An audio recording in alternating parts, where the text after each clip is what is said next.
All right, welcome everyone. We're going to give it just a few more moments. I see the participant list is kicking upwards as we speak, and I know folks are so excited for our conversation today. So we'll just give it a few more seconds to let the participants stabilize a bit, and then we shall dive in. So feel free to get comfortable and we'll get started in just a minute.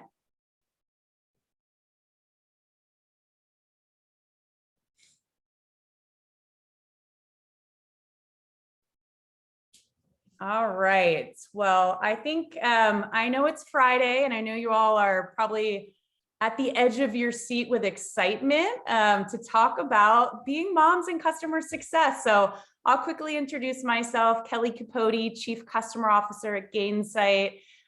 This topic is near and dear to my heart as a mom of two daughters myself, Bryn, age 9, and Brooklyn, age 7.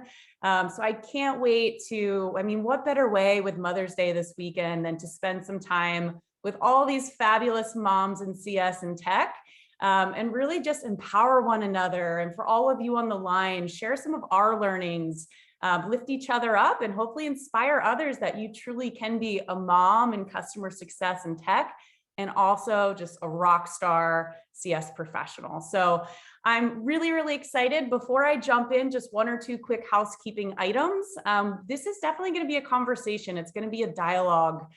We want this to be interactive. So as we go throughout the conversation today, please leverage the Q&A panel. So not the chat, but please leverage the Q&A module at the bottom for any questions that you may have. We will monitor it throughout the discussion and try and plant them in to the conversation and save some time at the end to hopefully answer as many questions as we can. And with that, I'm so excited to introduce you to our moderator. So we have Sabina Pons. Welcome, Sabina. She's going to lead us through the discussion today. So Sabina is a principal consultant at Growth Molecules. I've personally had the pleasure to work with her many, many times. So excited for her to kind of drive this dialogue here today. Quick background on Sabina. So she was a former tech exec, a board member, a guest lecturer, an award-winning consultant for hypergrowth B2B SaaS companies. And she also just recently published, she co-authored Pressing On as a Tech Mom. So we truly have the person here to be facilitating this conversation. And I can't wait for her to kind of guide us through all the ins and outs and funds and challenges that we have as working moms in tech.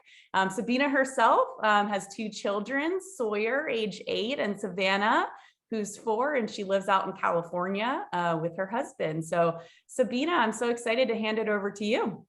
Thank you so much, Kelly. What a warm welcome. I'm very excited to be here today. I'm coming to you live from Austin, Texas, where I'm partnering with one of our clients, Seek. Very excited. So before we dive in, I introduce our wonderful panelists who decided to join us today. I wanted to share with some compelling statistics. Most of you may know that women in tech are slightly underrepresented, right? Just 34% of the STEM fields are represented by women. And we see that decrease even more when women get to the ages of childbearing years. And so today I want to be really thoughtful about amplifying the women that are on this panel today, because they're not only in tech, they're thriving in tech. And they will share with us some best practices. They'll share their stories about how they're triumphing and how we can support each of you and also our allies that are out there seeking to understand. So with that, I'm going to introduce our panelists. We are really excited for Kelly to be here today representing Gainsight. We've got Christina Ramos. She is the Director of Implementation at Audit Board. We have Salma Hafiz, who is the Vice President of Sales and Customer Success at Insight Partners. We have Christina Singh, Vice President of Customer Success at Split.io. And last but not least, we've got Kate Peter. She is the Director of Customer Success at Gainsight. Thank you all, ladies, for being here. All right, our first question, I'm going to dive in, and this one's going to come over to you, Christina. And I'm going to say Christina S because we are lucky to have two Christinas with us today. I would like to understand how you made your way into tech, and when in your journey did you become a mom? Great. Well, first, thank you for allowing me to participate in this conversation. I'm super excited to talk today about just my experience and learn from all of these other great women about their experience. In terms of, for me, how I started my career in tech, I'll talk about my just initial start in the career world, which was in advertising. I started my career in advertising in New York. And it was at the time very traditional media. So print, radio, television. And I was really just excited to learn more about this interactive space, which is what we were calling it at the time. And much of that work was actually being done in the Bay Area. And so I decided to move to the Bay Area to continue to work in advertising. And the agency that I was working at, I was working with a lot of these tech companies like Google and Microsoft. And I was like, okay, there's all these like tech companies and startups around me. You know, I want to be a part of that because I love innovation and really changing the way we think about how we're doing things. And so I left my career in the advertising world as a people manager and got an individual contributor role as a relationship manager is what they called it at the time. And then it became an account manager and ultimately a customer success manager. So that's how I started my career in customer success about 10 years ago and or in tech and customer success. And when I first had my first child, I was about 2 years into it. And then I had my second child about 3 years later.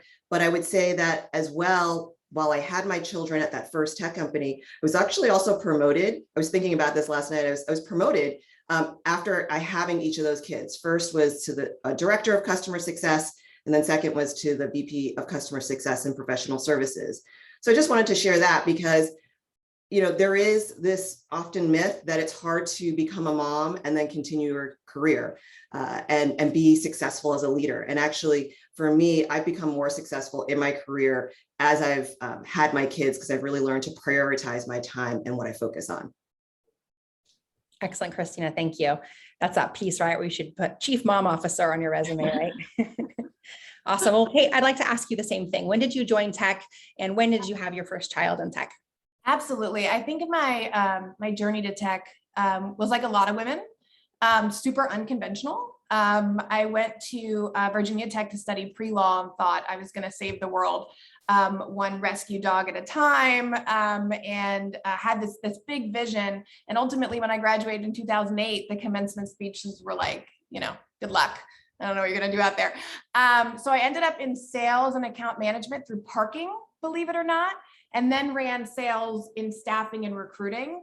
And I knew I wanted to go into software because my mom had done something similar. Like 25 years as a teacher, she took teaching and she went into ed tech. So I decided I wanted to do the same thing. I wanted to take recruiting experience and I went and worked for a recruiting software company. So that was kind of like my niche in there. It was like, okay, what am I currently doing? What is my expertise that I can utilize to get into this software world as my mom did? And I saw her as like this amazing badass career mom. And so I absolutely wanted to do the same thing. And it was at that company that I found customer success and Gainsight because I was a client.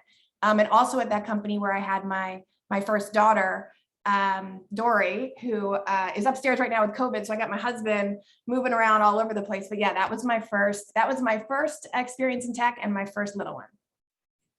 Thank you, Kate. That's really encapsulating, right, the reality of our lives right now, especially as moms. There's always something going on. There's always a kid in the background. And unfortunately, we're all still working through this strange world of a pandemic. So hope your little one feels better soon. Thank you. Thank you. Thank you. Okay. So next question is coming at you, Kelly. So as Kate's words, borrowing from her, badass mom, you've been the badass leader also at Gainsight, leading the challenge for customer success, thought leadership, and also really raising up your team. How are you doing that as a mom in tech? How are you balancing motherhood and this executive leadership role? Yeah, such a good question. One I get asked very often, like, how the heck are you doing all these things? So first and foremost, I think I'm very blessed. Like, I know this is cliche, but I pinch myself every day that I've found what I like to call my second home. Truly, it feels like my second home at Gainsight. And I think that's a really important piece for the mothers out there, finding a space that does feel safe, that offers that flexibility and comfort. So I think culture is a big piece, which can really kind of make or break that day-to-day dynamic. And I've certainly found that here at Gainsight. But I think the big thing for me, I think Christina hit on it, prioritization is huge. So one of the things I learned, I was very fortunate, even predating Gainsight, that's, I actually had my kids pre-Gainsight. So I went through the maternity leaves and stuff. I wish I was at Gainsight because we have much better maternity leaves here. But that was not the case for me. But in both organizations, I was really blessed to have powerful women leaders. And then just generally a culture that really embraced women in technology and women as leaders. So ironically, my very first people manager, back when I was at ADP, she is still like my mentor today and peer counterpart. We actually just caught up for an hour this morning. Ironically, it wasn't planned for this webinar, but there's so much I learned from her in terms of just how to set expectations, not to be afraid to set expectations. So if you look at my calendar, I have like 5:30 to like 8 o'clock blocked as family time. And, you need to kind of check before you can book that on my calendar. And that's totally okay here at Gainsight. So I think just being very open and vocal and not being afraid to say, hey, I need to go do this for my kid, but know that you'll make it up and find time to kind of balance out the work that needs to get done as well is a really big thing. And I think what keeps me going, because the reality is there's always going to be challenging days. There's a lot that we have to do as a working mom and as a leader. But being able to set that example for my own daughters, that you can be a great mom and a lovable mom and as Kate would say, a badass mom, but you can also have a thriving, successful career is kind of what keeps me going, not for my own daughters, but for all the other women kind of growing up in their own careers.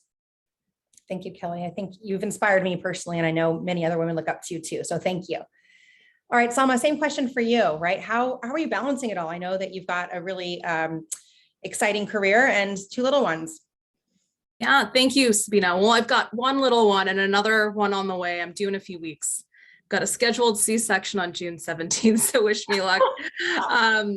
But yeah, while the journey leading up to the birth of my son was wild and turbulent, incidentally, the experience that I've had as a working mother, which coincided with my start at Insight, has been wonderful. It's been nothing but uplifting and positive.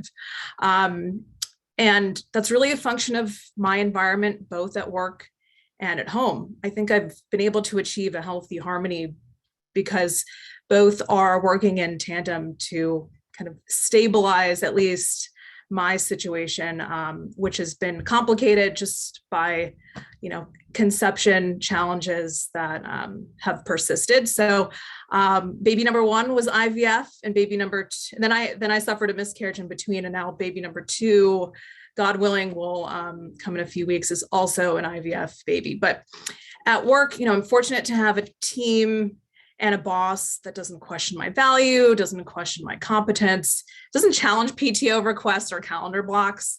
And at home, I'm blessed to have a reliable nanny who did take me 2 years to find her, as well as a life partner that is compromising and flexible and just willing to take on a fair share of responsibility. But most importantly, I have my mother's unconditional support. She lived with me through the worst of the pandemic and is still willing to watch my son if I need to step away or travel or focus on a large assignment. And that doesn't mean that I don't have my dark hours or my dark days. I definitely do. But on the whole, I consider my challenges quite inconsequential compared to what single parents or vulnerable families are juggling with, which is by and large quite impossible from my vantage point. And I speak from an immense place of privilege at this particular stage of my career and my life. I know there was sort of a point around balance. Personally, I think this is a fairly romanticized ideal. Sometimes the pendulum shifts more towards my family, mom responsibilities, and sometimes it shifts more towards my professional responsibilities. And frankly, I just accept and manage the swings as they come. And I do that by leveraging my support system as well as the power of delegation to ensure that I don't drop any essential balls. And I imagine all of us are master delegators at this stage in our careers. I love that. Accept the swings as they come. I mean, that's a really key takeaway there. And thank you for sharing with us. I see some questions are coming in both in chats. Let's leverage the Q&A functionality in the Zoom, and we will make sure that we have some time at the end for additional questions, but keep them coming. We love them. Thank you for your engagement. All right, next question. I'm going to turn this one back to you, Kelly. I would love to hear a funny or upsetting or regretful story, something that really stands out to you as being a mom in tech that you want to share with everyone. Yeah. So for me, I'm going to go with the funny theme. I think most of us moms on this line can probably relate to like just the morning madness of trying to like get your kids out of the door and get dressed and pack the lunches. Like I used to feel like my heart pressure, like my blood pressure was raised by like 8 o'clock in the morning. So just like a few little funny things. Like I've definitely showed up at the office with 2 different pairs of heels on before because I was running around like a crazy person and like grabbed my shoes in the dark. Just last week, I think I ended the day and I looked in the mirror and I'm like, I literally have one earring in. Like I put one earring in and stopped, and I went the whole day on Zoom meetings with one earring in. And then the last one, since we're kind of getting a little bit more open here, so I'll share with my very first pregnancy, or actually it was with my second pregnancy. I was on bed rest for a few weeks. I had hypertension, like some elevated blood pressure, and they had me on bed rest, but I was still doing my one-on-ones with the team and like in my bed with my laptop. And I was on the phone, like conducting a one-on-one when my water broke, and it was just like pop. And I was like, okay, I gotta go. My water just broke. I'll talk to you soon. And I will vividly remember that for the rest of my life. So there's always like fun things, and it's kind of just grounds you back in your days and makes you smile sometimes. So those are mine. Oh my goodness, I have not heard of that before. I'm glad that everything worked out for you there. Sorry, I just had to, that is an amazing story. I'm sure that person you were on the one-on-one with will never forget that. Yeah, well. it was a female, so it was like a little bit more normal, but yeah, we were like, she's like, okay, go do your thing. We're good. Love it. Well, Christina, I want to ask you the same thing. Do you have a funny story you'd be willing to share with all of us today? There's so many things that I think are funny or interesting, but Kelly, I just wanted to just also commiserate with being on bed rest. I was on bed rest at 27 weeks with my daughter. And to me, that was very much a little bit funny, but not funny, because it made me realize that it halted me in my tracks. I mean, I was working and working and working up until that point. And it was like, I always say that was my daughter's like reality check to me of like, hey, mom, like you need to slow down. Yeah. And while work is important to you, you need to think about me. And you need to figure out real quick, like what's going to be the priorities between your family and your work. And that realization was really helpful for me because I realized I wanted both. And, I think Sama, to your point as well, the pendulum sometimes swings one way, all the way to this side. And then sometimes it's in the middle. Or like when I go on a work trip, I'm like, oh, I can do this. Like I can manage the like working mom and or working and then coming home and doing all this. And then it's like, well, wait, no, then it's everything is like hair on fire. So I guess my funny story is just the fact that I've learned to let it go, and that when I think something is going to go one way, it's not. And I have to be okay with that. And I have to be okay with like something like walking into a meeting and not being perfectly prepared. But I know that typically I'm 110% prepared. So if I'm not perfect, I'm probably like 95 to 100, and that's okay. And then you figure it out because things happen. Right. Flexibility. That's the name of parenthood. I definitely agree with that one. So Salma, congratulations on being pregnant, and hopefully your water doesn't break here since you're so close to your due date, but if it does, you're in good company. So I want to actually turn over to someone else who on the call is expecting. Christina R., if you would share with us a little bit about what executives can do to make it easier for women, and if there's anything else you want to share about your journey to get to where you are today. Yeah. Hi, everyone. Happy to be here. And yes, I'm expecting my first child. So I am the one panelist here who I'm about to be a mom. I'm super excited and super scared at the same time. But yeah, so just some things that I think companies in general can do to help mothers or even people who are thinking about becoming a mother are just so many different ways. So one thing I am proud of at the company that I work with, I actually work at Autoboard, and I do lead a women's group. We are called the Women of Autoboard and Allies, and our mission is to provide equal opportunities to women in our organization, provide networking opportunities, make sure that the environment, is right for women, and just overall make an impact to our community. So with just knowing that Audit Board truly believes in these types of initiatives and the goals that play an important role in the culture of the company, especially we have our CEO joining in on our meetings. These are one of the best ways I feel that companies can show that they are invested in their people, especially women. And one of the recent meetings was actually focused on ensuring that we have the right parental resources at Audit Board for anyone who is thinking about parenthood, who is in the journey to parenthood, maybe is going through a pregnancy loss, or who recently became a parent and is back in the workforce. So we did hire a working mom expert to come speak at our meeting and held our own panel of working parents to hear some of their struggles they face and to get an understanding of how we as an organization can make it better overall. Our CEO was also invested in this conversation, and now we are working with the HR department to improve some of the benefits that we can offer at Audit Board, especially in the areas such as parental loss, where some companies don't even kind of see that as a big impact that someone has to go through. And I actually also experienced a miscarriage in the prior year, and I'm totally okay with sharing my experience, but I was so thankful to have a boss who understood and allowed me to just take as much time as I needed. I know it would not be the same everywhere, so having that work culture where we already have, some of that written or verbalized benefits and information that a company understands. Someone can be going through so much during pregnancy, and there's a culture of acceptance on what that individual needs is so important. And this is all just related to the pregnancy journey, but there's so much more that executives and just overall company culture can invest in as it relates to women and moms in general. And it's as easy as, hire more women in specialty areas such as the engineering space. So Audit Board does have a pretty good ratio of women working because of our industry. We are part of the audit accounting industry. There's about, I think, 60% or so of women in audit and accounting overall. So I'm lucky to work in a software company that focuses in that industry. But even then, the engineering space, we are lacking actual women who are working in that space. So how can we help to fix that? Get involved in recruiting efforts to help find jobs for women studying in computer science in college. And then once you hire them, ensure that they will succeed, especially in an environment if it's still male dominated. And how do you ensure success? Then, maybe have some mentorship programs, equal promotions, and probably one of the most important areas is to support women coming back to the workforce from maternity leave, especially now that the statistics show a crazy high amount of women who needed to leave the workforce during COVID. Thank you for sharing, Christina, and thank you for your vulnerability and sharing about your journey to become pregnant.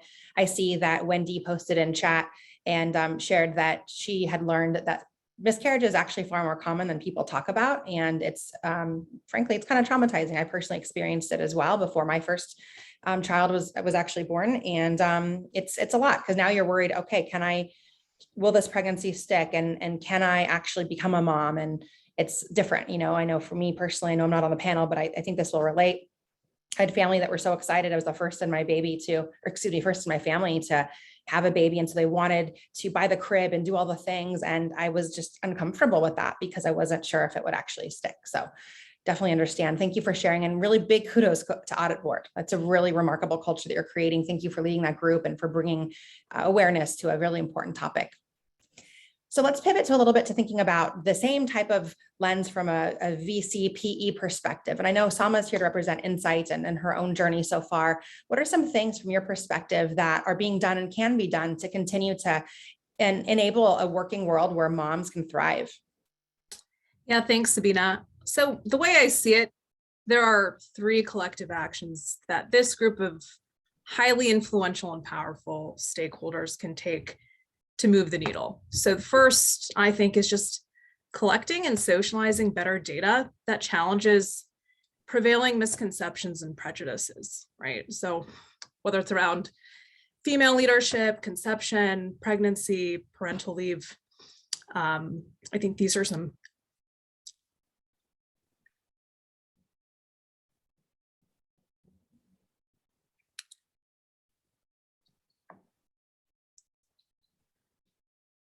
Sama, I think Sama, sorry, we can't hear your audio, Sama. Can you just, I'll work with you on this side, and we're going to take the question and go back to Sabina to redirect. Yeah, no problem. My pleasure.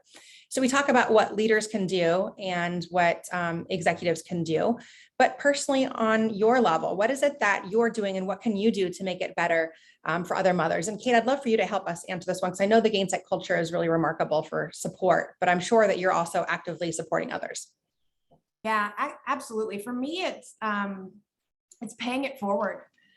You know, I have had some wonderful female mentors in my time, but specifically at Gainsight. And I think, you know, part of it is understanding, maybe if my team is on the line, how sharing my own struggles and being very transparent about all of the things that I'm juggling in the background, hopefully makes my team realize, okay, she got into leadership, she can still do this. Here's all the things that are happening. And here's how she's really open and vulnerable about what those things are. I mean, there has been a couple of times where my team has seen some things behind me, right? And it's all about like owning it, saying, you know, I got a lot going on right now. And I know you do too. And always providing that coverage, because I've been in roles where people don't provide that coverage. And where there is a little bit of judgment in those situations. And I think one thing somebody said earlier is the culture, finding that right culture for you. And the other thing is really just making sure that you are constantly showing that there is a safe space. For us, there was a group of pregnant women in March of 2020 who started a Slack channel called, I think it was like Pregnant During COVID or something like that, because we were all terrified. And we were like, I don't know what it means to be pregnant right now. I don't know if I'm going to have my husband in the room with me. I mean, there were so many fears, and we just opened a spot for people to talk about it. So for my team, it's about showing them who I am, always being very transparent and real. If you get me, you get naked kids running around in the background, my husband somewhere, you get it all. And then also saying, when you specifically need support, I'm here for you. Even if that support comes, like we've talked about today, for parents trying to have babies, not just ones who are pregnant, parents going through loss of a child, all of those things. I'm very open and saying, be open with me and I'll be open with you. The transparency is key. And I'm glad that you clarify that's your children that are running around sometimes naked in the background. Not anybody else. Like on the Peloton, you're good. Yeah. Excellent. Well, I think we resolved Sama's audio feed. I would like to turn it back to her to elaborate a little bit more about what can be done from the investment firm perspective. Thanks, Sabina. Sorry for the audio lapse there. So I was talking about the collective actions that I think this powerful group of stakeholders can take to move the needle. And the first is just, I think, collecting and socializing better data, right? There are a lot of misconceptions and biases that persist, unfortunately. And I think, although a lot of work has been done in this area, frankly, a lot of the discourse, it just reverberates in echo chambers. So what we have to do is kind of move the conversation and bring it forward in front of particularly male executives and VCs and board members who need to be convinced that progressive and transparent policies actually promote rather than hinder growth and outcomes. And although the current labor market has put, I think, some positive pressure on companies to up their game, many still view pregnancy or parental leave as a financial and operational burden or liability, unfortunately. The second, I think, again, low-hanging fruit opportunity here is mandating annual sensitivity training, just like we mandate sexual harassment training or cybersecurity training. I think those have become normative business practices. We can't rely on the goodwill of just a few forward-thinking investors or executives to shift the tide. So I think one way to cultivate broader empathy and awareness is by educating everyone through this medium. And my experience has taught me that, ignorance and apathy, while discouraging, can be shattered over time, but with repeated exposure. And I think that's something that could easily be implemented without bringing in any additional fancy tech or adding more resources to an organization. And then number three, I think we have a clear opportunity to help and empower CHROs and CFOs to come up with a cost-effective benefit plan structure that's uniquely aligned to their company's, stage of growth and financial performance. And there's so many ways in which employers can provide employees with equitable accommodations and policies that don't break the bank, but often first-time founders, it's just a lack of awareness and know-how. They haven't had to do this before. And I'm proud to say that we actually have an impressive and growing team at Insight that's tackling a lot of this work right now.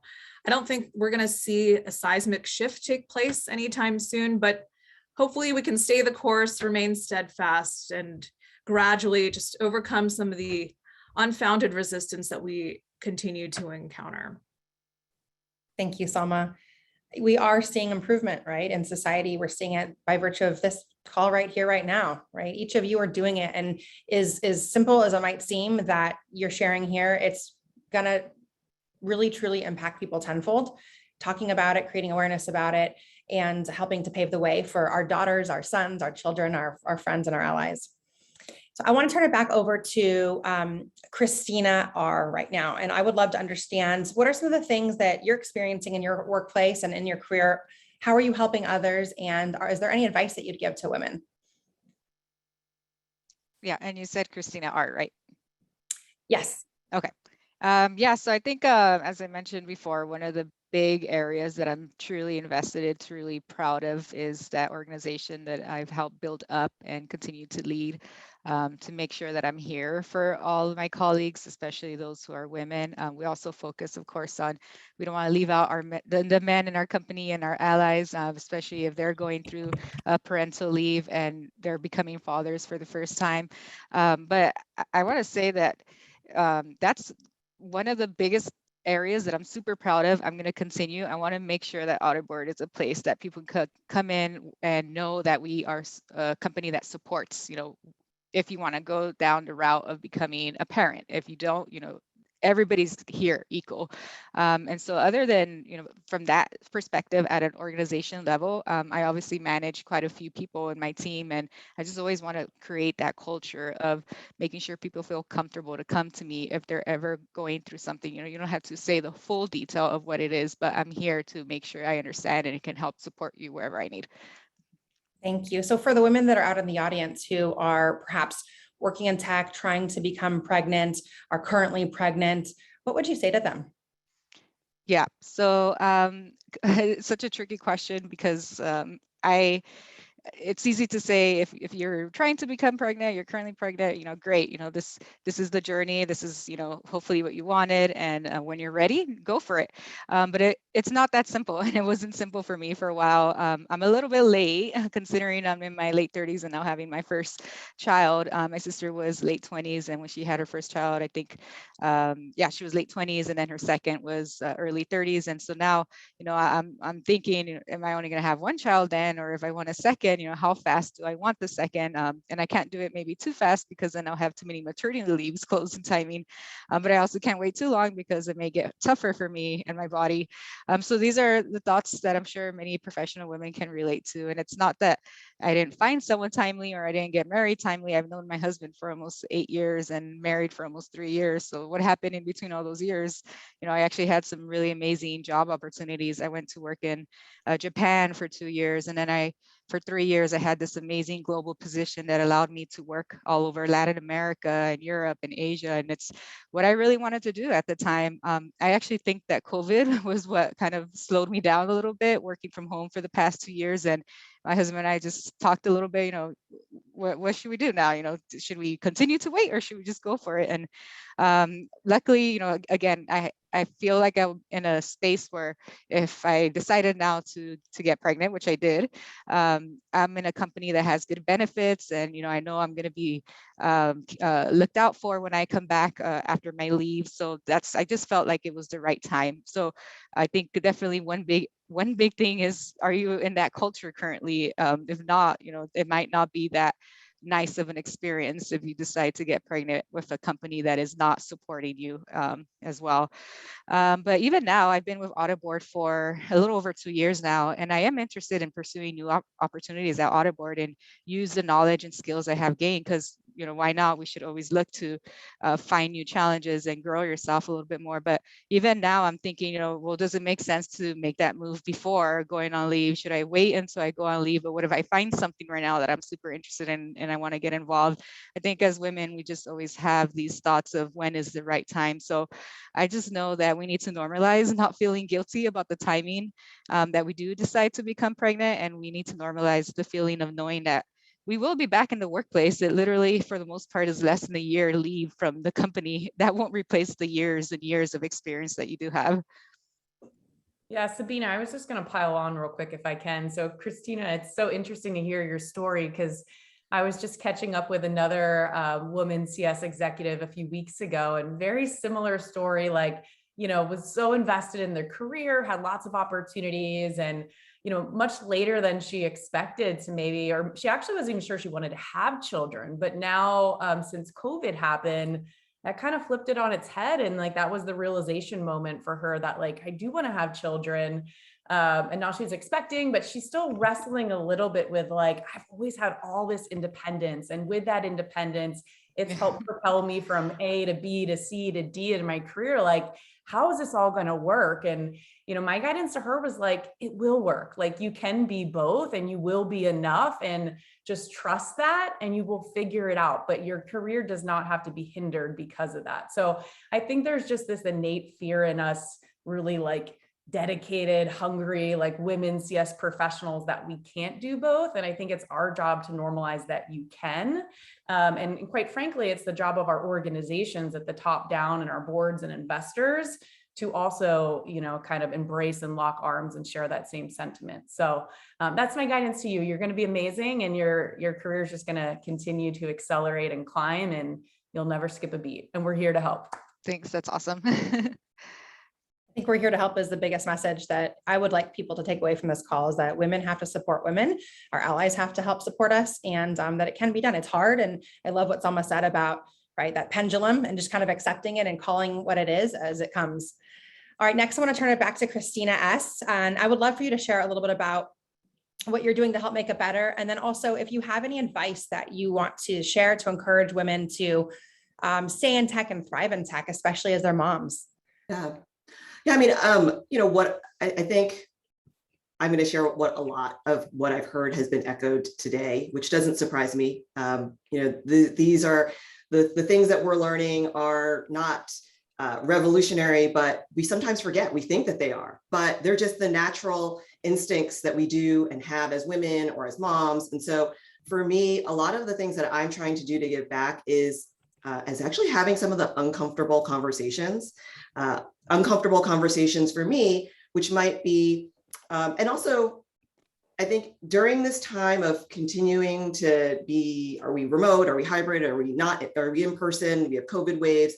And so because we're not in person as much, we're not having those like water cooler conversations about topics that are timely.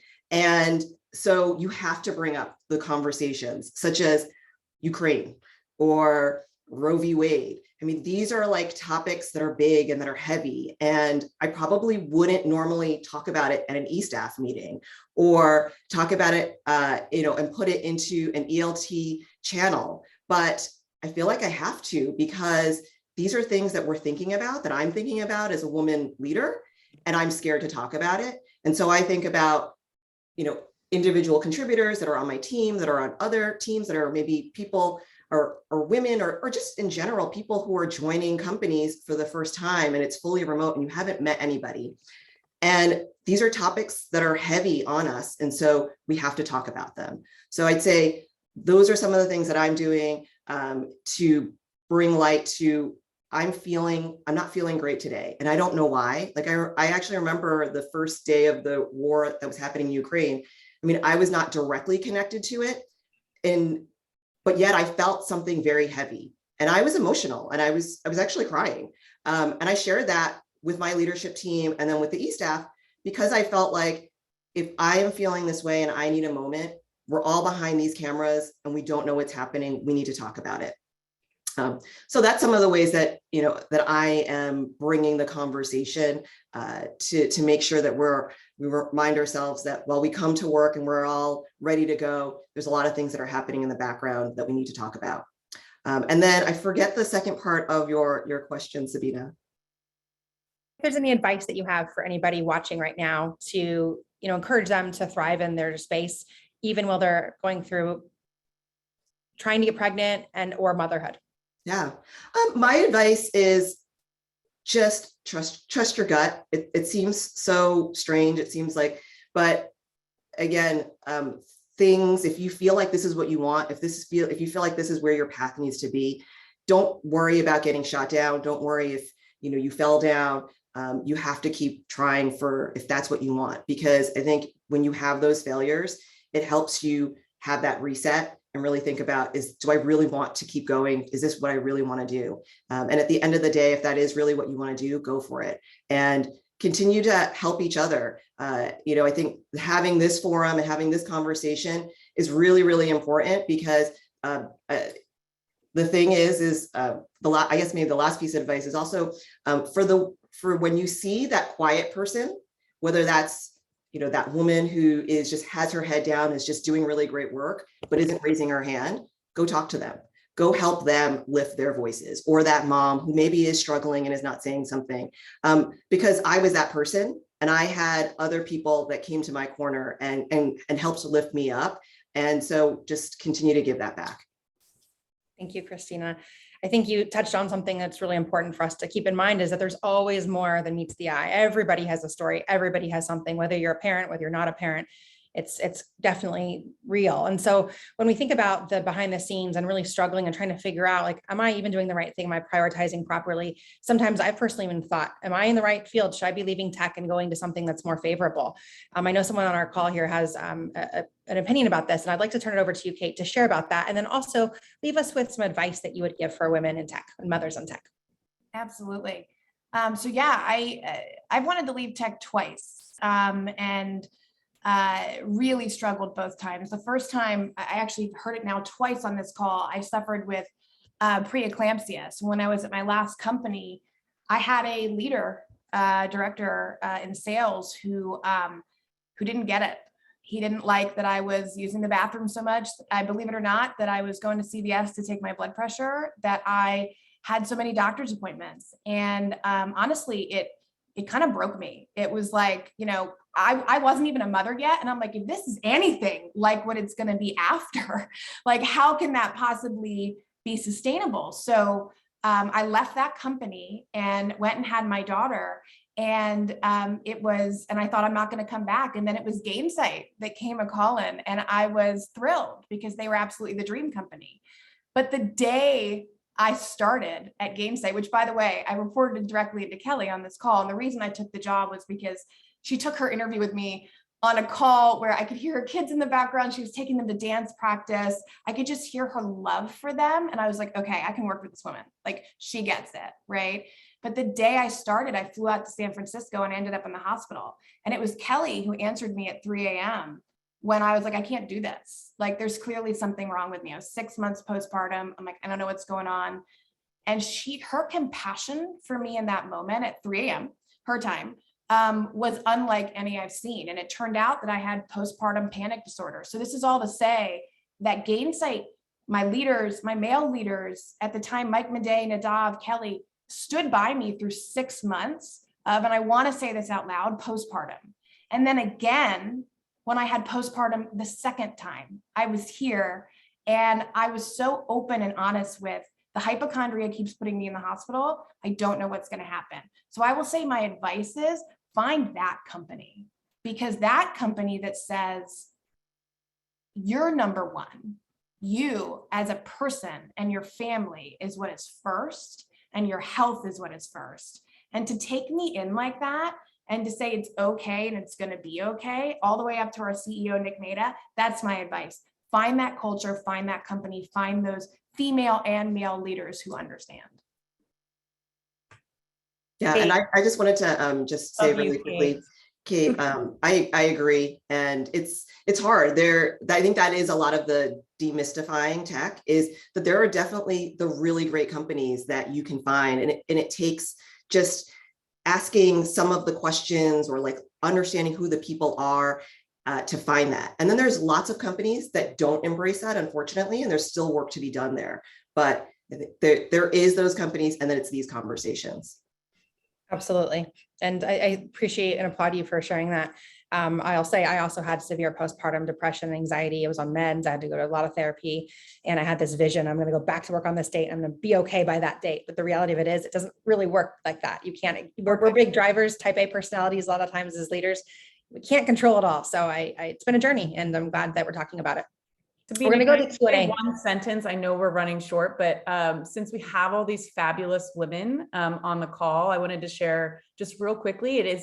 May is Mental Health Awareness Month, and I think that there's so much that we can do collectively this month to just really normalize a lot of that for our teams, especially in these times. So Kate, I haven't shared this with you yet, but I'm actually going to get vulnerable next week and do something with my team, and just something I've been thinking about a lot that we can all embrace and take back into our organization. So that was my little plug in terms of a call to action. Back to you, Sabina. I love that. Well, it's just another testament to your leadership, what you're doing to make it better, and also to the culture of Gainsight that makes it a safe space for that to be. So thank you. We're going to take a couple of minutes and do a couple of questions here, some of which have been answered, I think, by our powerful panel and these rock star moms. But one of them that I wanted to touch on here was relative to people managing the days when you feel like there's no balance and you're just not, the pendulum is swung too far one way or too far to the other day. What are you doing to manage that and to balance that? And so I'm going to direct this one to you, since you're the one who really called out the reality of the fact that there isn't a concept of true balance. Yeah. Cancel non-essential meetings. What on your calendar can be shifted or moved to the next day, the next week, the next month? If it's a set of internal meetings, deprioritize those, because those are likely, ones that you can catch up with a colleague around afterwards. So I think that's just one simple solution. If there's something that's quite pressing, don't apologize for prioritizing your family or your personal needs or your health first. Do what you got to do. Let your boss or, any essential team members know. If it's, a high stakes presentation or, meeting, then, you might need to find a more delicate way to manage the situation, but an emergency is an emergency. And hopefully you're on a team and working in an environment where people appreciate and understand that sometimes life happens and you have to step away. I've never had a problem when a situation has emerged. Personally, at Insight, folks are understanding. So don't let the internal anxiety and fear mount to a point where you don't take the right course of action. Overcome that, and please don't apologize. Women are always apologizing, and I'm guilty of doing that as well. Amen. Yeah, and I'll just add, block your calendar. That's like the best trick that I do. It's just, if I know I'm going to have something that's going to keep me really busy, I don't want anyone else to book anything, block your calendar. I saw another question about, what do you do when you have to nurse so many times across, the day? From what I've learned, and hopefully I'll go through, later, is to just block the calendar. Nobody has to know what you're doing. You're just busy at that point. That's really great advice. Good call outs. I think time management is key. And even when you have the best laid plans, there's going to be a curveball. And I think just calling it what it is and asking for help, I think those are great points. On that note, there is someone who's asked us about being a solo parent or having somebody who maybe their significant other, their partner travels a lot for work. And they're also, as a mom, as a woman, you're also trying to juggle your own career. And I don't know if we have anyone on the panel here who could help answer that one, but if you had any tips for someone who is trying to juggle that, is there any quick wins that you could share, like blocking off your calendars or anything else that comes to mind that you would suggest to really get that support? I would say I am not a single parent. However, Kelly has been a really good example of when her and her husband travel, they both travel, her saying, this is when I can do it. This is when I can go. This is when I can attend the event. This week, I cannot. And you don't really have to give a reason, but she's like, my husband and I are doing this dance and we got to do it together, and making that very clear. And if it comes from the top, it's made it so that now that I'm in leadership at Gainsight, I'm doing the same thing and telling the same thing to my mothers and mothers to be who work for me. Yeah, and I would just add, if anything, now is like the perfect kind of environment. Hopefully your company is still pretty flexible as far as remote working, but if you don't need to go to that trip for that meeting that's going to be in Zoom anyway, then just save, the trip and the stress on that. Absolutely. I'm going to do 2 more questions really quickly for the sake of time. I will encourage everyone to reach out to our awesome panelists through LinkedIn to ask any others that you may have. So without wrapping up, or before we wrap up, one that I love is we talk about culture and finding the right company fit. What are some of the interview questions that people should consider asking to try to get a sense for that culture overall? Let's send this one over to Christina S. Sure. I think one is just, it's less even about the initially asking the questions, but I always think that the interview process is the candidate is interviewing you and vice versa. And so it's just seeing if there's that casual conversation in the beginning, if they want to learn about who you are and care about who you are as a person and not just the stats that are on your resume. I think that's just one insight to understand what type of company culture it is. I think it's asking questions about what's maternity leave policy or thoughts around diversity, equity, and inclusion, and days are talking about conversations that are heavy. So I think those types of conversations are questions that you might ask, but also just happen and unfold in conversation really helps you understand who the person is that you're reporting to, as well as the people who are cross-functionally within the organization. And so one, making sure that you have a good manager that you're reporting to that feels that way, but also is that how the company itself, when you meet with other people within the organization, how do they receive those types of questions and the interactions? Yeah, and just one thing there, because I feel truly passionate about this part, making sure you're choosing the right company before you sign on. Make it an open question. So what are the ways that the company has focused on XYZ, on something that you feel passionate about, diversity and inclusion, for example? Because the people you're interviewing it with are probably going to be your boss or like the people you're working with. Are they even aware of what the company does, or do they even care? Maybe they don't have to be active, but they should at least be aware of and proud of what their company is doing. If they can't even give you one example, then maybe that's not important to them. I love it. Thank you for sharing that. And I agree with you. I think an important question that I wish I had asked a couple of jobs ago was, how many parents do you have in the organization? Turns out I was the first person to have a baby while working at the company I was at. And it was my second. So I knew a little bit about the labor laws in our area and could advocate for myself. But had I not had that knowledge, it would have been a little bit challenging. All right, since Kelly opened us up, I'm going to go to her with our last question. It comes from Katie Chambers. And the question is, do you see a world where part-time positions are more available? Have you considered advocating for more flexible or reduced hours? Oh, this is a good one. Love the question, Katie. I do. I actually think like so much COVID and just the past 2 or 3 years, I think has just put an increased appreciation on our teammates, even at the C-suite level.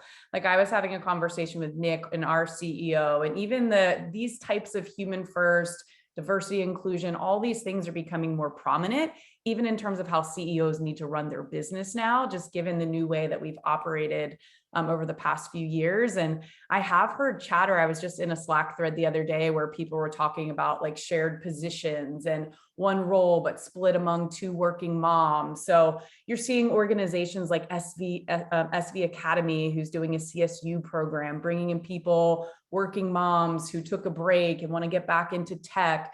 I think we're going to see this progress over the next few years. And I would personally love to help, be a part of advocating for these types of things. So if some of us women want to get together and lock arms and push this forward, that could be a really cool initiative for us. I personally haven't thought about, I haven't really considered reduced hours because I have the good fortune that like, we don't think about the work week as just an 8 to 5. And I think that's the type of thing that we need to embrace moving forward. It doesn't always have to happen between 8 and 5.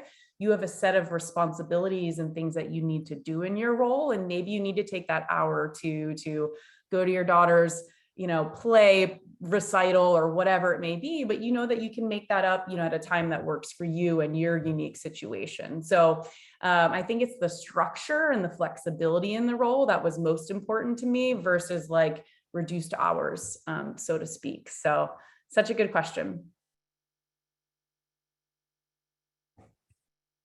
Thank you very much. All right, a big thank you to all of our panelists today for being vulnerable, for being here, for helping to make a difference in your companies and really reaching out to people in the audience today. To our audience, thank you for being here. To Gainsight, thank you for facilitating this and creating a safe space. As Kelly mentioned at the beginning of the call, I am really passionate about this topic. And separate to my day job, my business partner and I, and my good friend Amelia Danzica and I co-wrote a book about moms in tech. You will be getting a follow-up email with a discount to buy the ebook, and really hope that it helps share the stories of the women that are in the book to help continue to make a difference for all of you. Please reach out to any of us with any questions. We're here for you. We really mean that. We're here to support you and make it better for you and others to come. Thank you. Have a happy Mother's Day to you, to your moms, to your friends. Have a good one. Be safe. Bye. Bye, guys. Bye. Bye, everyone.